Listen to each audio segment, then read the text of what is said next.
então se verá.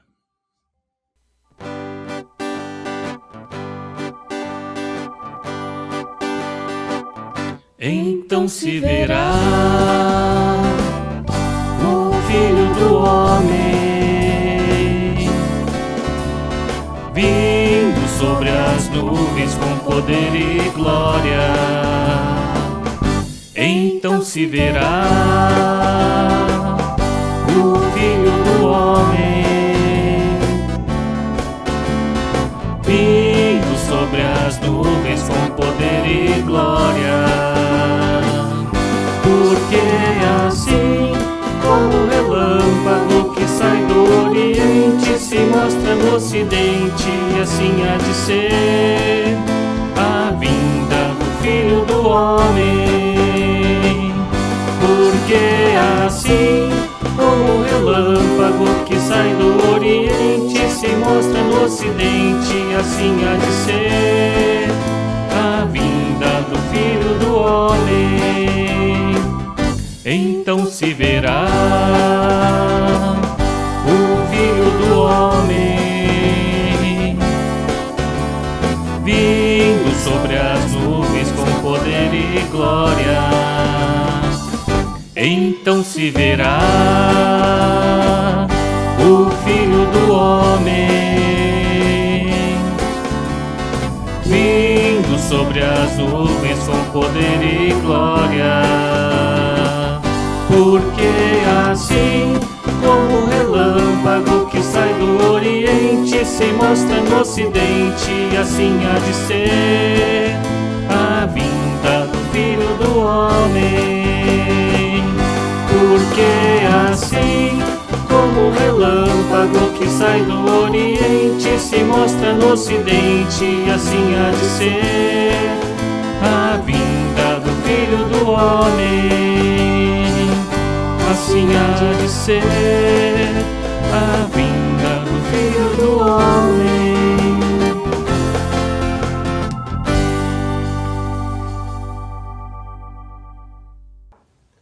Assim como a corça,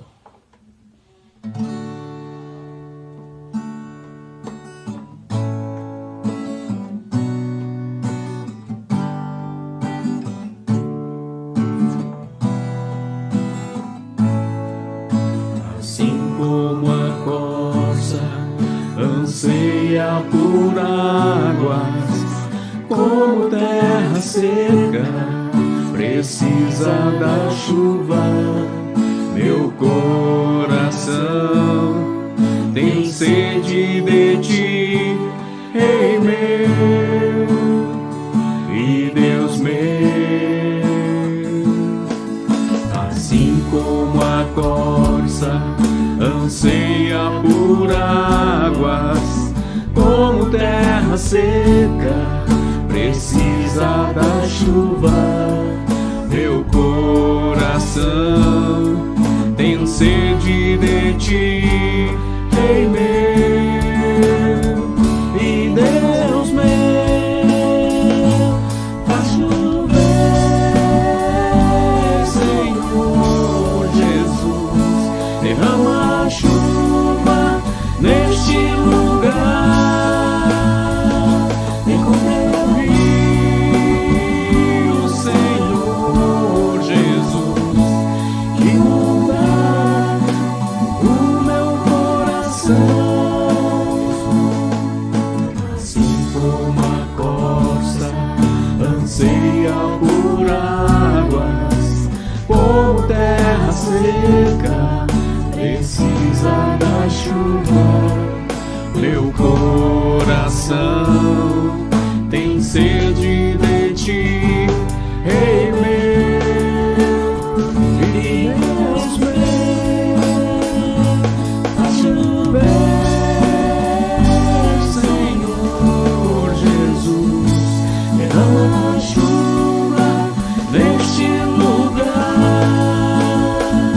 Encontrei o rio, Senhor Jesus, e no ar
teu ashinai Anata no na oyobi Anata dake mitsume Uneru nami mo anata ni dakare Koete yuko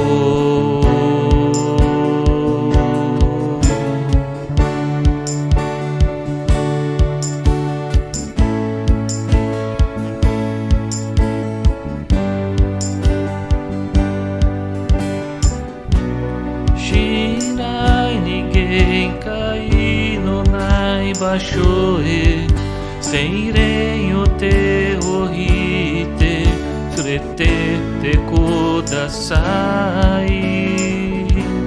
Mitakoto mo nai fukai bashoe Shinko o tsuyome Rinzai no dakae Shinai ninguém kai no nai bashoe Seirei o te ohite Surete te kudasai Mitakoto mo nai fukai bashoe Shinko o tsuyome Rinzai no nakae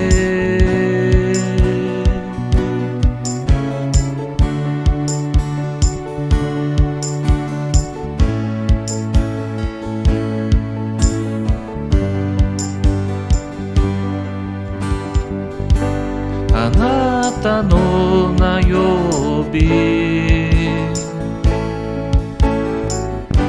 Anata dake mitsume Uneru nami mo anata ni dakare Koete yuko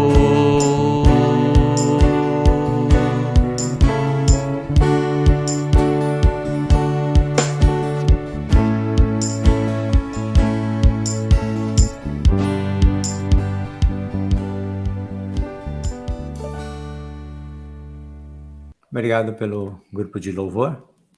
Eu gostaria que vocês deixassem abertos a Bíblia de vocês na carta aos Hebreus, no capítulo 10. 2 versículos do capítulo 10 e um do versículo 13. Eu quero falar para vocês a respeito da igreja, mas dentro da igreja eu quero falar para vocês sobre comunidade. Nós temos estudado o livro Uma Vida com Propósito. No dia 17, ele tem como tema um lugar ao qual pertencer. Você é chamado para participar, não somente para crer. Algumas coisas que nós precisamos saber nesses tempos, nós temos que olhar para a palavra de Deus e levar ela muito a sério. E principalmente quando fala da igreja. Então, uma das coisas que nós estamos vendo acontecer atualmente, tá, é que nós estamos nos afastando, né, daquilo que Deus planejou para cada um de nós. E eu gostaria, o primeiro versículo, esse versículo eu gostaria já de citar para nós começarmos, né, o próximo slide. Ele diz assim,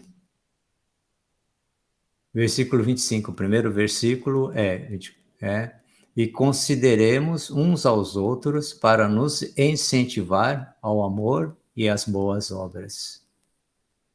Não deixemos de reunirmos como igreja, segundo o costume de alguns, mas procuremos encorajar-nos uns aos outros, ainda quando vocês veem que se aproxima o dia.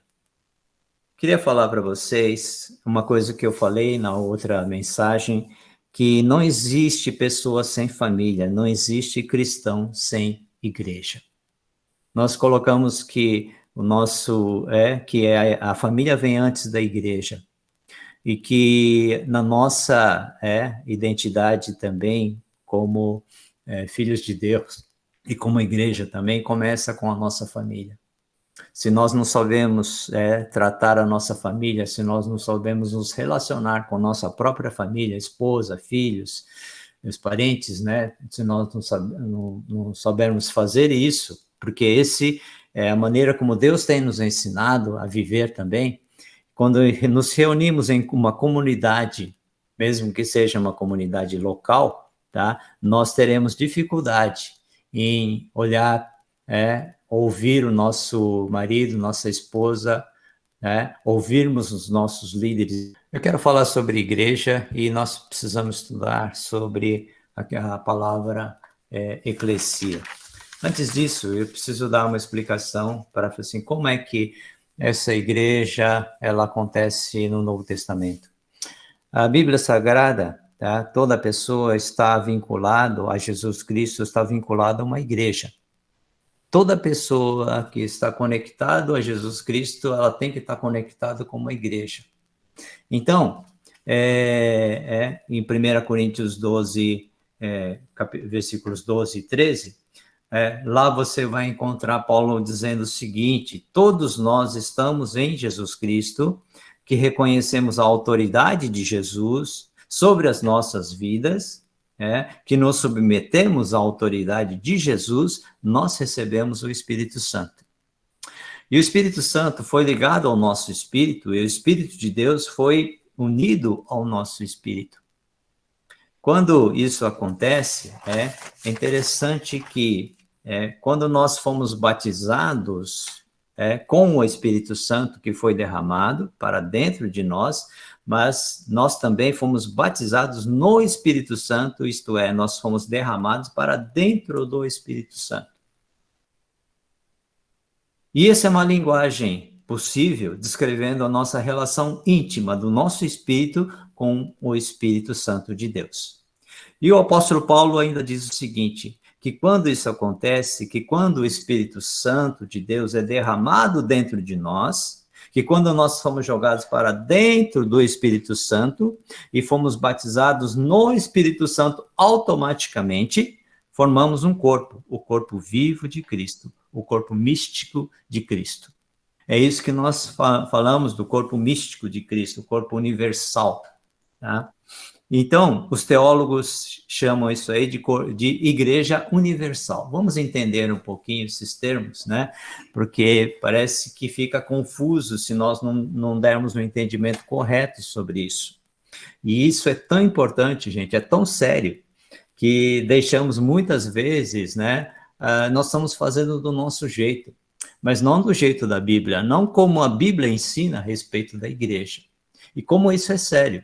E como participar de uma igreja, participar de uma comunidade é sério, é isso a vontade de Deus. E quando nós ainda estamos somente na superfície, como nós não entramos numa comunidade, nós não pertencemos a uma comunidade, tá? Isso faz, assim, há um entristecimento do coração de Deus, porque não foi isso que Deus planejou para nós. Na igreja se reúne todos aqueles que pertencem a Deus, em todos os tempos, em todos os lugares. Esta é a igreja, o corpo místico de Cristo, ou chamado corpo universal, igreja universal. O apóstolo Paulo, tá? Nesse sentido, o apóstolo Paulo está dentro desse corpo, João está dentro desse corpo, Abraão está dentro desse corpo, o rei Davi está dentro desse corpo. Tá? Então, nós que estamos em Jesus Cristo, estamos nesse corpo. Nós fazemos parte do corpo vivo, místico de Cristo, que o Novo Testamento chama de igreja.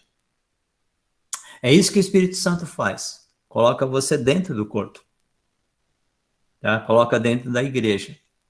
Mas para você ficar, assim, solto, não. Deus colocou algumas coisas que são importantes.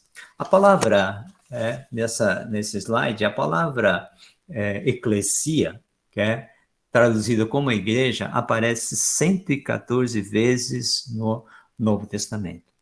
Interessante que essa palavra, tá?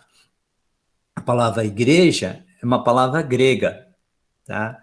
e essa tradução da palavra grega igreja foi traduzida como eclesia. Eclesia era a palavra do vocabulário grego para indicar uma assembleia, uma reunião dos cidadãos gregos que se reuniam para discutir a respeito dos assuntos da cidade.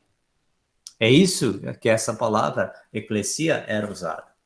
Quando os cidadãos gregos se reuniam, formavam-se uma eclesia, Assembleia dos Cidadãos. Então, a eclesia é uma reunião, é um ajuntamento, é uma congregação. É isso que significa eclesia. Então, essa palavra, tá, que aparece 114 vezes no Novo Testamento, 5 vezes indica o que alguns teólogos chamam de Igreja Universal. Como eu falei, Paulo faz parte dela, Abraão faz parte dela, Davi faz parte, João faz parte dessa Igreja Universal. O corpo que se reúne com todo o povo na história, desde Abraão até os nossos dias. Essa é a Igreja Universal. Aparece 5 vezes no Novo Testamento.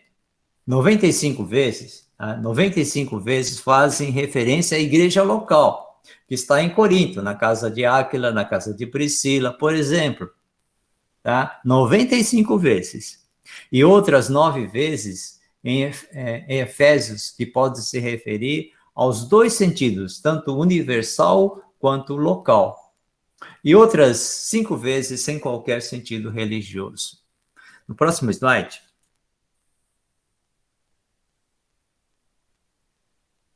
Tá? Então, diz que essa palavra que aparece, Jesus diz a Pedro, tá? Jesus diz a Pedro assim: edificarei a minha igreja. Em Mateus 16, 18, a palavra que ele está usando é eclesia. Ele está dizendo, os gregos têm uma eclesia, mas eu, Jesus Cristo, também terei a minha eclesia. Eu também terei a minha assembleia, eu também terei a minha comunidade, eu também terei a minha igreja. E interessante também que nós precisamos, para dar o entendimento mais correto, por exemplo, quando Jesus diz assim, olha, se o teu irmão pecar contra ti, vai entre ti e ele só, e repreende-o. Se ele te ouvir, ótimo. Se não te ouvir, leva mais 2. Se não ouvir ninguém, leva à igreja.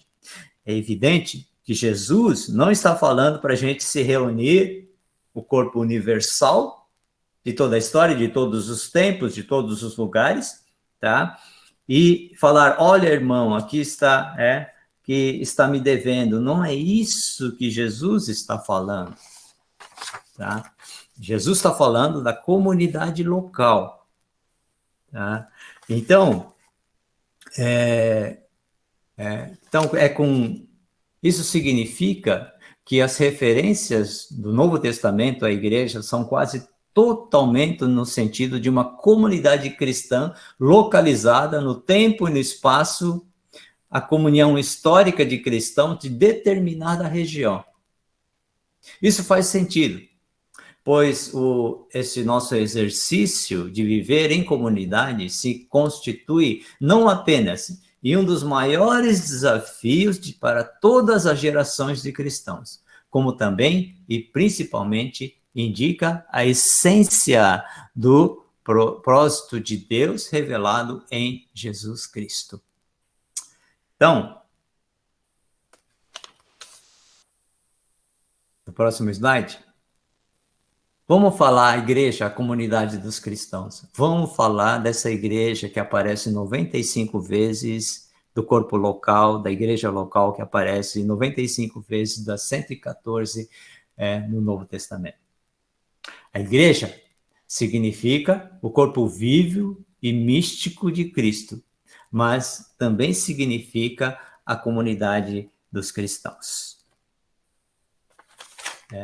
Esse corpo vivo e místico de Cristo é espiritual e atemporal, mas essa comunidade cristã aqui é histórica, tem expressão social, e essa comunidade de cristãos aqui chama-se igreja. Então vamos falar sobre essa comunidade de cristãos. Vamos falar sobre essa comunidade local. Próximo slide, ele diz assim: assim como existe a igreja que está na casa de Áquila e Priscila, a igreja que está lá em Éfeso, a igreja que está lá na casa de Filemão, a igreja que está em Corinto, em Tessalônica, em Filipos, existe a igreja que se reúne em Campinas, na cidade de Campinas, na Vila Industrial, que atende o nome de Igreja Metodista Livre. Eu queria trazer isso para vocês, para que nós possamos nos localizar no tempo e no espaço. E no propósito de sermos uma comunidade cristã, uma comunidade local. E o próximo slide.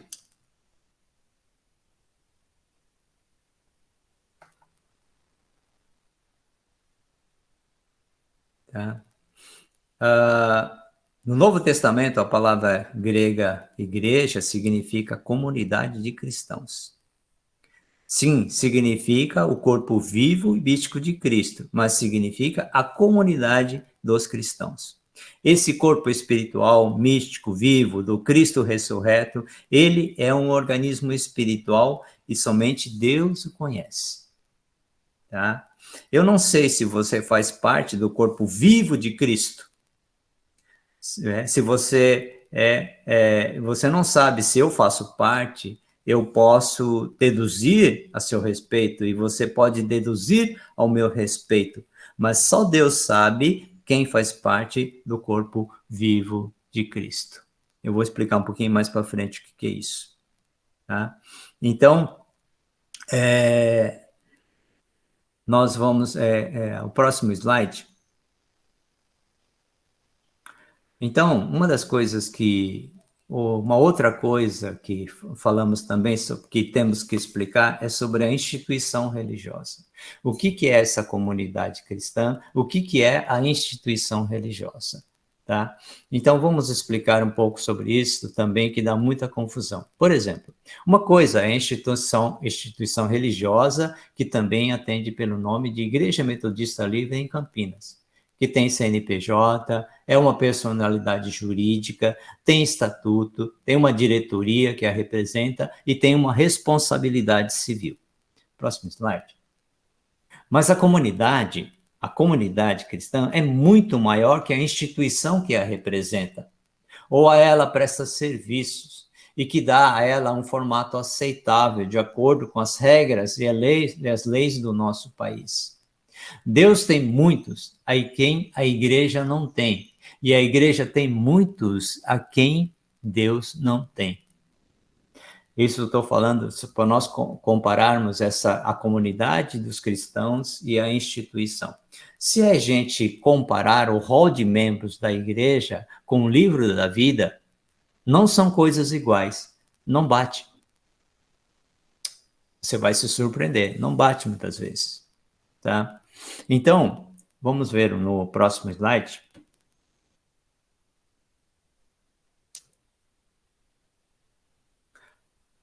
A comunidade, ela tem muitos dons espirituais, ela tem carismas, tem vocações, tem níveis de autoridade que a própria comunidade discerne. Tem autoridade espiritual, mas não tem diretoria. E mais, a comunidade não tem estatuto, tem Bíblia, não tem estatuto. Essa diferença entre a instituição religiosa, tá, e a comunidade local, a comunidade cristã. Tá? Nós precisamos fazer essa separação, porque muitos acham que você estando dentro do rol de membros, ou participando de uma instituição, sendo membro vinculado a uma instituição religiosa, você faz parte de uma comunidade cristã. São coisas diferentes.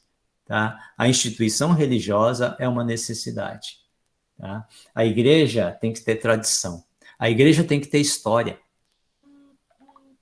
E a igreja precisa estar vinculado a essa instituição também. Nós temos responsabilidade civil, nós temos responsabilidade diante do Estado, nós temos essas responsabilidades. E temos que dar o testemunho, sim.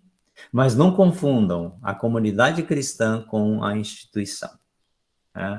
Então, então isso aqui é uma comunidade cristã. Esta aqui é uma instituição religiosa, que é essa comunidade que resolveu criar. Nós criamos aqui. Então, criamos uma instituição religiosa. Porque essa comunidade aqui precisava assinar contratos, nós vamos assinar em nome de quem? Do pastor, tá? Está certo de que tem um monte de igreja que faz isso. Tem um monte de comunidade que recolhe dinheiro de ofertas e coloca na conta do dono da comunidade. Nós aqui resolvemos o seguinte, é melhor não fazer isso. Não pegar a grana das pessoas que contribuem e colocar no nome do líder, no nome do pastor, na conta de nenhum de nós, pessoa física. Estou explicando um pouquinho como é que funciona. Nós não fazemos isso, tá? Nós não colocamos dentro de pessoa. E também não é legal a gente alugar uma propriedade, e uma pessoa física entre nós assinar esse contrato. Tá? Nós fazemos tudo, contrato, tudo em nome da igreja. Fazemos tudo em nome da igreja. Tá? Nós temos tesouraria em nome da igreja. Nós não abrimos conta separada. Nós não abrimos conta de pessoa física. Tá? Então, essa instituição religiosa, ela serve para nos moldar também quanto ao perigo, muitas vezes, de colocarmos, como pessoa física, como aquela pessoa sendo que ele controla toda a comunidade. Isso não deve acontecer. Tá? Então, nós criamos uma personalidade jurídica, uma instituição. Nós vamos fazer convênio, nós vamos fazer parcerias, isso é instituição. Então, aí nós temos, porque dentro da comunidade, a comunidade, então, é muito maior, a comunidade é muito maior que a instituição que a representa, ou que a ela presta serviço, e que dá a ela um formato aceitável de acordo com as regras e as leis do nosso país. Então, a comunidade, o próximo estatuto, próximo slide, a comunidade, isso é comunidade ser e pertencer. Tá? A questão que nós levantamos aqui é quem é essa comunidade? Quem pode dizer, eu sou a Imelcamp, eu sou da Imelcamp ou eu sou a Imelcamp? É isso que eu queria colocar para vocês, tá? Porque às vezes nós ainda fazemos parte de uma instituição, talvez, uma denominação, uma igreja, tá? Mas eu quero trazer para vocês o que realmente Jesus espera de nós. Comunidade, tá? É um lugar para ser e um lugar para pertencer. E nós temos falado do compromisso que temos que ter com comprometimento, fazer parte. Há muitos critérios para a gente responder quem é Imelcamp e quem não é Imelcamp. Ou para você responder que a Imelcamp é a sua igreja ou você não é a Imelcamp. Tá? Olha assim, nossa, isso realmente é necessário a gente chegar nessa... Sim, é necessário. Tá?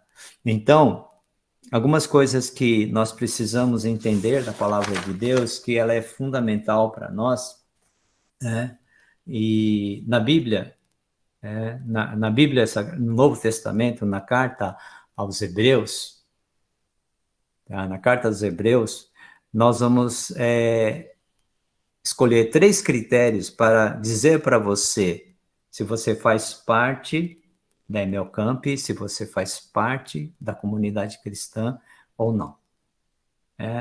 Para você fazer uma avaliação pessoal, tá? Isso, assim, eu não estou trazendo para vocês como um critério, não, o pastor está querendo impor algumas coisas, não, tá? Eu estou trazendo aquilo que a Bíblia nos ensina. 3 critérios para fazer uma avaliação se realmente pertencemos a uma comunidade cristã. se pertencemos a Imelcamp. Tá? Olha só o que esse critério fala para nós. 3 critérios. O primeiro critério é não nos deixemos de nos reunir. E lá onde nós lemos no início, não deixemos de reunirmos como igreja, segundo o costume de alguns, mas procuremos encorajar-nos uns aos outros, ainda mais quando vocês veem que se aproxima o dia. Tem que se reunir, você tem que estar aqui, você tem que estar presente. É isso que fala essa reunião. Você tem que encontrar sempre, para alimentar o seu senso de pertencer e para alimentar a identidade desse ser ao qual você pertence.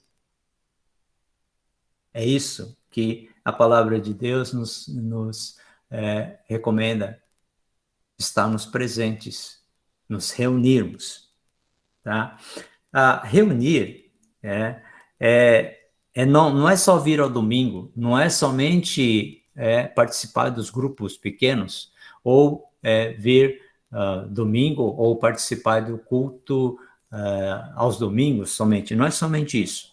Reunir a palavra que o autor dos Hebreus colocou foi sinagoga. A palavra reunir, a palavra que é usada é sinagoga. Tá? Você tem que sinagogar. É isso que está falando. Sinagogar quer dizer o seguinte: você tem que se encontrar sempre para alimentar o seu senso de pertencer e para alimentar a identidade desse ser o qual você pertence. Os judeus, quando foram espalhados, perderam a sua terra, perderam o seu chão, o seu templo foi destruído. Como é que eles se mantiveram em unidade com o povo e mantiveram a sua identidade? Eles criaram sinagogas, onde eles se reuniram sistemática e periodicamente, especialmente no Shabá, para estudar a Torá. Então, não importa o lugar do mundo onde estivessem, eles criaram sinagogas, eles estavam juntos, eles se reuniam. Tá? Então, o primeiro critério para você é dizer que faz parte de uma comunidade, você pertence a uma comunidade, é se você se reúne. Tá? Então, lá em Atos 2, quando nós temos lido bastante, os cristãos estavam juntos, se reuniam e se encontravam. Isso quer dizer, não é frequentar as atividades ou os eventos da comunidade, é se reunir com a comunidade, é penetrar, é se misturar, é participar da rede de relacionamentos da comunidade. Por isso que nós insistimos tanto nesses nossos pequenos grupos, nas reuniões, nos lares. Por isso falamos tanto dessas amizades espirituais. A melhor coisa da vida numa igreja, tá, é termos várias pessoas participando. Às vezes é interessante, tá? A igreja, por exemplo, nós falávamos muito, né? E sempre olhávamos para a igreja e não gostávamos como tinha panelinha. Então, e sempre falávamos, né, a panelinha ali é exclusivo daquele grupo, daquele outro grupo. Tá? Uma das coisas que tenho aprendido, que o problema da igreja não é panelinha. O problema da igreja é a gente não ter panelinha. Você já viu gente que tem panelinha, tá, reclamando? Só gente que não tem. Quem faz isso é só gente que não tem panelinha. A panelinha, aquele grupo de amigos, de amigas, aquela pequenina comunidade ali dentro, ela faz festa de aniversário, ela tem encontro, vai ao enterro de pessoas conhecidas mais próximas, empresta dinheiro, come pizza, se reúne, um cuida da criança do outro, do filho, ajuda, viaja, doa sangue. Agora, a pessoa que fica isolada, pessoa que Não tem panelinha? Ninguém me convidou para o aniversário, seu aniversário, ninguém doou sangue para mim, eu fiquei hospitalizado, ninguém ficou sabendo, ninguém foi me visitar. Não tem panelinha. Se você não tem panelinha, se você não tem um grupo de amigos ali que se reúne, que são mais próximos, que se ajudam mutuamente, então você entra na igreja, você sai, vai embora e não se reúne. Mesmo que seja nessas panelinhas. Tá? Então, participou de um evento, do culto, dos grupos, mas não reuniu, não penetrou na rede de relacionamentos. É isso que a palavra de Deus fala. Reunir é penetrar na rede de relacionamentos. Panelinha só é ruim quando tem tampa. Sabia disso? Quando fica competindo uma com a outra. Minha panelinha é melhor que a sua. Então, e quando quer ter vida própria, não se compreende como uma comunidade dentro da comunidade. Quer ser uma comunidade separada. Tá? Então, existem panelinhas dentro da igreja que se separam da comunidade igreja, da comunidade maior. Isso é ruim. Isso é muito ruim. Nós nos reunimos no culto, nos grupos pequenos, nós encontramos nos encontros da terceira idade, em alguns retiros, nós vamos nos reunindo, tudo o que é coisa, vai reunindo, e a gente vai fazendo amizade, e vai criando vínculos, e vai participando, e vai integrando a comunidade. É isso que tem que acontecer, é isso que fala a Bíblia. Diferente de frequentar as atividades e os eventos da comunidade. No meu entendimento, relacionamento virtual é uma contradição de termos. O mundo virtual não presta para formar comunidade. O mundo virtual presta para a gente trocar informação, se comunicar, mas não presta para formar comunidade. Não dá para doar sangue pela internet, não dá para abraçar pela internet. Olho no olho. Alguém já disse que em tempo de high-tech, nós precisamos de high-touch. É muita tecnologia, pouco abraço, pouco contato, pouco calor.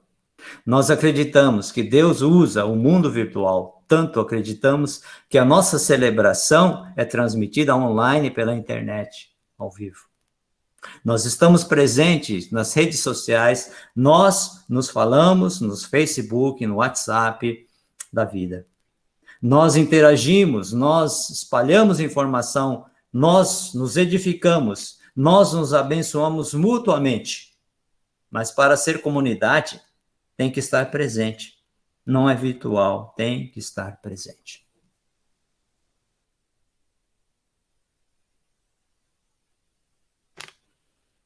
Nós nos reunimos para repartir a vida, que significa que não basta estar presente, se reunir é importante e é imprescindível que vocês se reúnam e assumam compromissos e responsabilidades com todos aqueles com que vocês se reúnem e compõem a comunidade.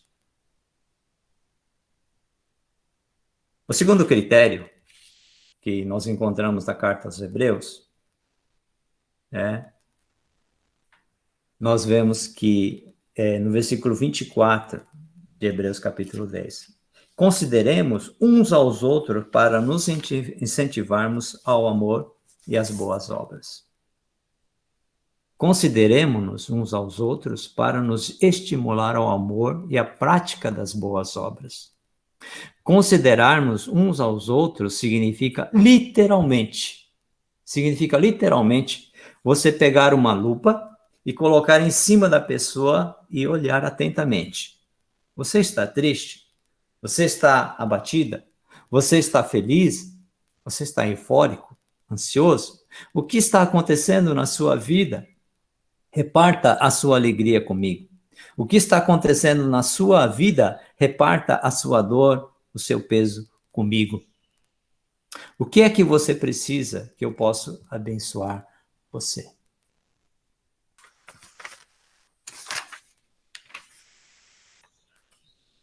Terceiro critério é obedecer aos líderes.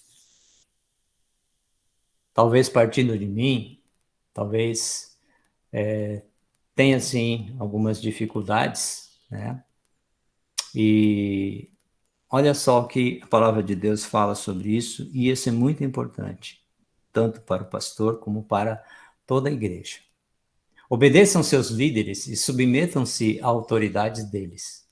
Eles cuidam de vocês como quem presta contas. Obedeçam-lhes, para que o trabalho seja uma alegria e não um peso, pois isso não seria proveitoso para vocês. Hebreus 13, 13.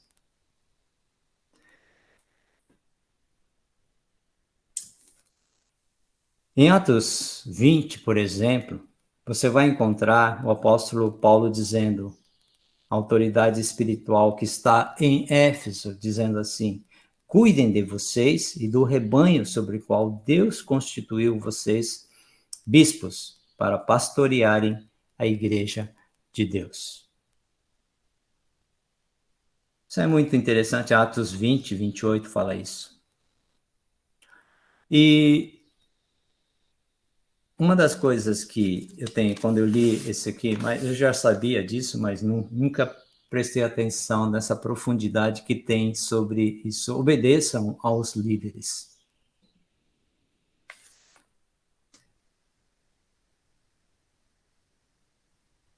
Eu sou responsável pela comunidade sobre a qual o Espírito Santo me constituiu pastor.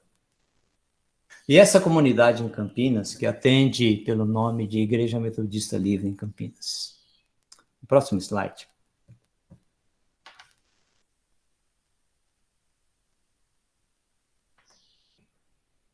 As pessoas daqui me conhecem, sabem quem eu sou, caminham comigo, choram comigo, celebram comigo. Eu sou daqui. Uma das coisas que eu falei que desde que eu cheguei daqui, eu falei assim, eu quero fazer parte dessa igreja. Eu quero pertencer. E uma das coisas que Deus tem me colocado, Deus falou comigo de uma forma muito clara, é sobre isso. Deus me deu essa autoridade espiritual. Foi Ele que me deu. E também Deus me constituiu como um pastor aqui.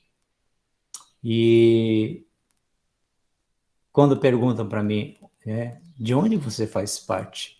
De que igreja, de que comunidade você faz parte? Eu faço parte da Imel Camp. Eu sou a Imel Camp. É isso que eu quero dizer com isso. Muitas vezes nós estamos olhando de fora, mas ainda não assumimos um compromisso de pertencer, de ser a igreja a qual Deus nos constituiu. Você precisa escolher quem é a autoridade espiritual na sua vida.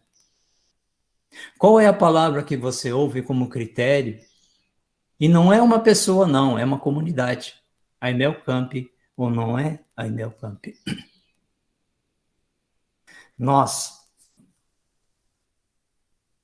a quem eu presto contas? Eu tenho a quem prestar contas. Eu tenho mentor espiritual.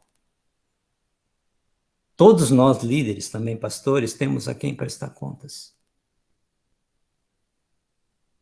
Se a liderança pastoral da igreja da Imel Camp disser para mim, Jorge, preste atenção na sua conduta, preste atenção no seu ensino, eu me submeto.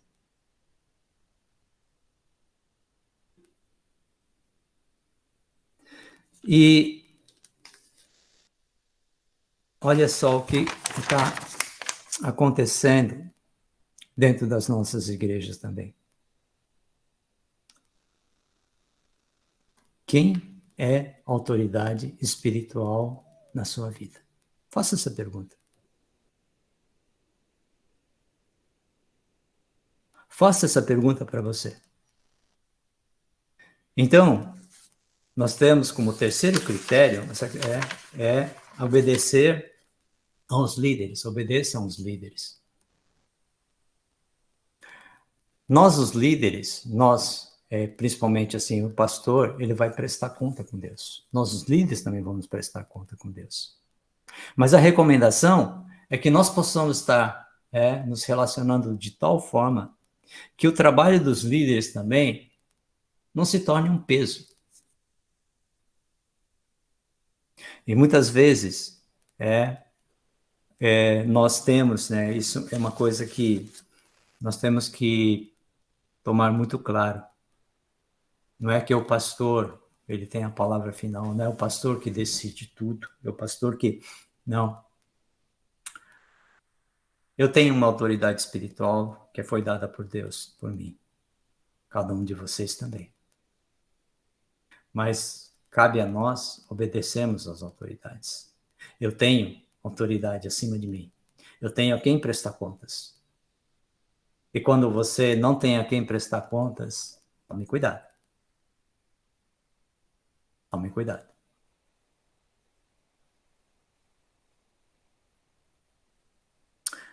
Certa vez perguntei a um preletor que veio falar num culto, numa mensagem, quem você ouve? E ele disse assim, eu ouço o Espírito Santo. Vai dar problema. A Bíblia diz assim, se você não ama o seu irmão, a quem vê, como é que você vai amar a Deus a quem não vê? O que significa isso? Você não ouve nem a sua esposa, você vai ouvir o Espírito Santo de Deus? Você não ouve o seu pai, a sua mãe? Você não ouve o seu marido? Você não ouve os seus amigos que o amam, que te conhecem, que convivem com você? Aí você escolhe uma coisa nessa igreja, olha só como isso vai acontecendo dentro de nós. Você escolhe uma coisa, aqui eu falei que existe uma prateleira evangélica, existem várias coisas. Você escolhe uma coisa nessa igreja, outra coisa nessa igreja aqui, você gosta de uma coisa aqui nesse pastor, você gosta de outra coisa aqui, naquele bispo, naquele outro pastor. Mas você não se submete a autoridade espiritual nenhuma. Não é isso que a Bíblia Sagrada ensina.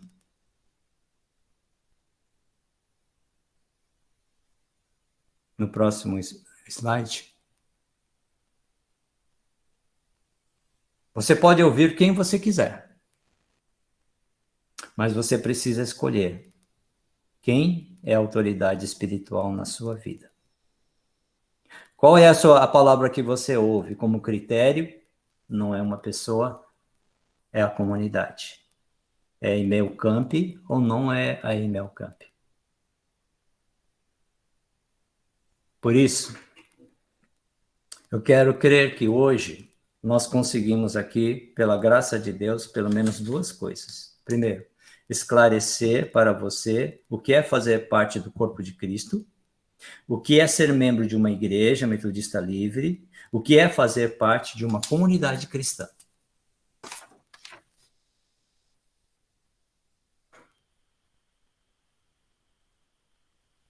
O que é frequentar os cultos da comunidade cristã, o que é participar dos eventos dessa comunidade, o que é ser visitante, o que é ser participante, o que é ser frequentador. Mas acho que está tudo claro para você, pelo menos. Espero que eu possa ter contribuído para que você enxergasse essas realidades todas. Mas eu espero uma segunda coisa, que você tenha compreendido que na Bíblia Sagrada, no Novo Testamento, o caminho para a saúde, para a nossa peregrinação espiritual é a comunidade cristã. Você que faz parte do corpo de Cristo, não fique geral. Não fique geral, eu sou geral, eu sou do corpo de Cristo. Encontre uma comunidade que tem uma orientação pastoral segura e que você pode se submeter à autoridade espiritual, pastoral, que está sobre ela, a comunidade. E uma autoridade espiritual pastoral que está sobre uma comunidade também está sobre a autoridade da comunidade. Eu encorajo você, tendo-se percebido nessas múltiplas possibilidades que existem hoje no mercado evangélico de relações, você diga assim: eu vou pedir discernimento a Deus e eu vou participar da vida de uma comunidade cristã. Eu queria que, talvez, mas eu já faço parte de há muito tempo da Igreja Metodista da Imel Camp. Mas eu quero convidar você a ser e pertencer. Fazer parte, viver, se reunir, ver as necessidades uns dos outros, obedecer às autoridades. Se for essa comunidade chamada Igreja Metodista Livre de Campinas, eu encorajo você a dar mais um passo e se tornar membro dessa instituição, dessa organização, que a comunidade escolheu como forma de se organizar para servir e ser servido. Eu quero convidar você. Talvez você não tenha feito essa decisão ainda. Mas não diga que você é do geral. Onde Deus te colocou? Eu encorajo você, dizendo: eu sou em meu campo, eu sou parte do corpo de Cristo, eu sou parte dessa comunidade e eu sou membro dessa igreja. Aqui é o meu lugar. Foi nesse lugar que Deus me semeou para ser abençoado e abençoar, para trilhar a minha peregrinação espiritual.